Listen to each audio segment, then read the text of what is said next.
From Assembly Hall on the coldest Thursday night I can remember in a long time. This is Sam Beisheisen. This is Casey Gudevsky. I'm Alden Woods. We are recapping IU's 67 to 63 loss to Purdue today.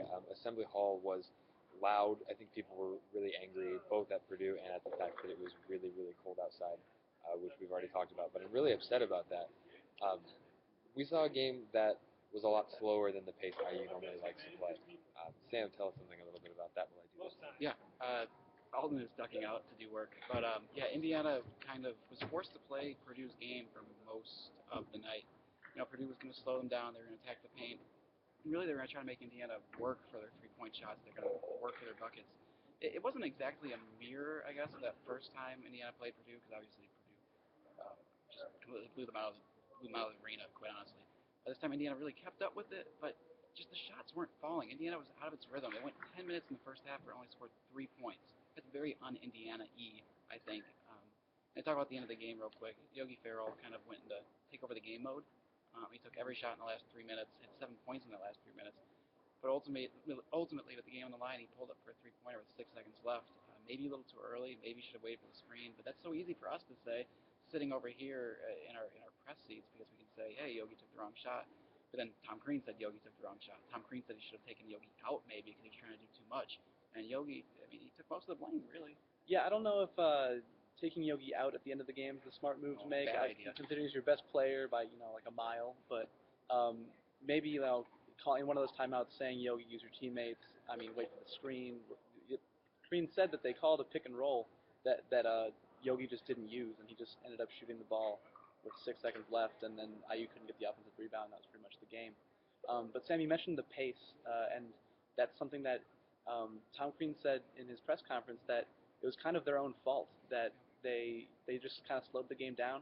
There were 3 straight possessions where IU either ran out the shot clock or waited shot with like 5 seconds left in the shot clock, and that was just a killer momentum thing for them. They usually get 65 field goal attempts a game, and today they only had 55. That's a huge pace issue for them going forward. It is a dramatic decrease. Yeah, 2 times today IU had a shot clock violation, which is very un-Indiana-y. Again, this is the time I said that fake word. Alden's joining us again. Hi, what are we talking about?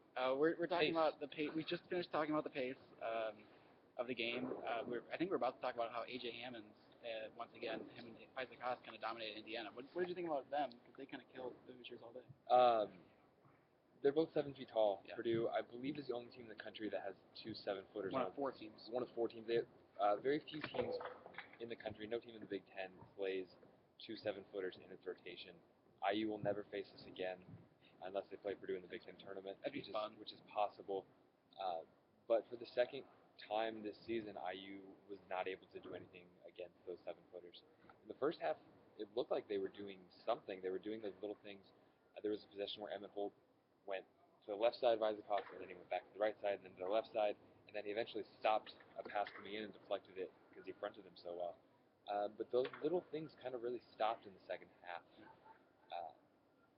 A.J. Hammons did everything he wanted to. Yeah. Offensively, he scored 15 points. He took 6 shots. He made them all in the second half. And Purdue ran their entire offense through Isaac Haas and through A.J. Hammons, which is what every team with 2 7-footers would do against Indiana. Yeah. Especially when Connor Muscari is, admittedly, as he has said, he's not in great game shape as of yet. Connor did play pretty well. I think that first half was his best first half of basketball in a while. He was doing a little bit of everything. He had a dunk on a lob, a layup, the best alley-oop I've ever seen. a mid-range jumper on the baseline. That was kind of nice to see. But really, I think there's a basketball player in Isaac Haas.